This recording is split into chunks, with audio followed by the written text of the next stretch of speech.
অনেক প্রাণী শান্তিতে বসবাস করত।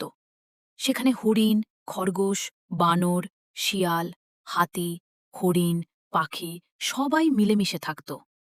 সেই জঙ্গলে একটা বড় সমস্যা ছিল। সেই জঙ্গলে থাকত এক ভয়ঙ্কর সিংহ। সে ছিল খুব শক্তিশালী আর খুব রাগী। তার নাম ছিল শেররাজ। সে প্রতিদিন শিকার করতে বের হতো এবং অনেক প্রাণীকে মেরে ফেলত। জঙ্গলের সব প্রাণী সিংহকে খুব ভয় পেত। কেউ ঠিক করে জানত না আজকার পালা আসবে। প্রতিদিন সিংহ গর্জন করে বলতো, আমি এই জঙ্গলের রাজা, সবাই আমার ভয় করবে। এভাবে দিন যেতে লাগল। প্রাণীরা খুব দুঃখে আর ভয়ে দিন কাটাতে লাগল। একদিন সব প্রাণী মিলে একটা সভা করল। আলোচনা করার পরে একটা বুড়ো হাতি বলল, আমার একটা বুদ্ধি আছে। সবাই তার দিকে তাকালো। হাতি বলল, আমরা প্রতিদিন নিজেরাই একজন প্রাণী সিংহের কাছে পাঠাব। একদিন সেই তালিকায় এলো এক ছোট খরগোশের নাম।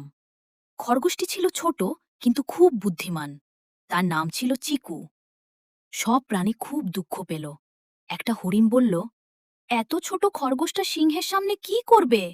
কিন্তু চিকু খরগোশ একদম ভয় পেল না।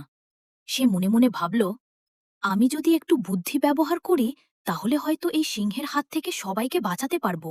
চিকু ইচ্ছে করে সিংহের কাছে যেতে দেরি করল। দুপুর হয়ে গেল। সিংহ তখন খুব রেগে গেল।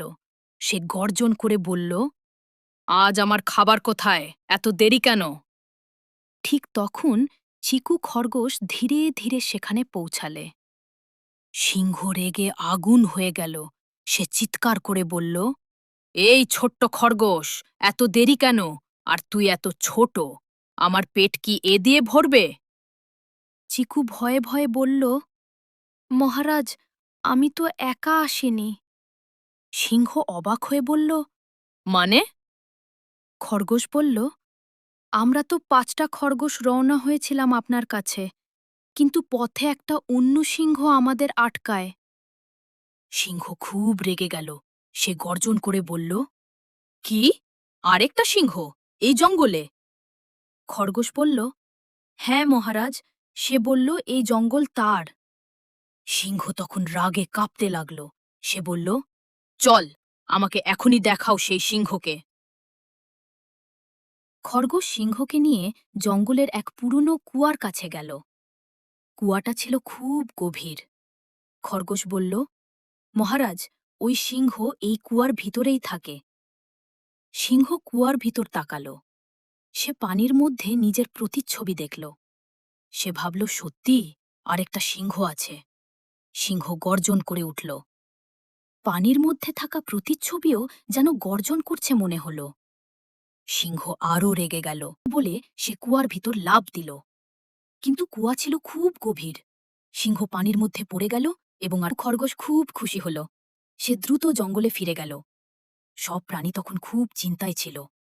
হঠাৎ তারা দেখল চিকু দৌড়ে আসছে। সবাই অবাক হয়ে গেল, খুব খুশি হয়ে গেল। হাতি বলল, আজ থেকে তুমি আমাদের নায়ক। সবাই খুশিতে নাচতে লাগল। সেই দিন থেকে জঙ্গলে আবার শান্তি ফিরে এলো। প্রাণীরা আবার আগের মতো সুখে থাকতে লাগল। আর তারা বুঝতে পারল, শুধু শক্তি নয়, বুদ্ধিও অনেক বড় শক্তি।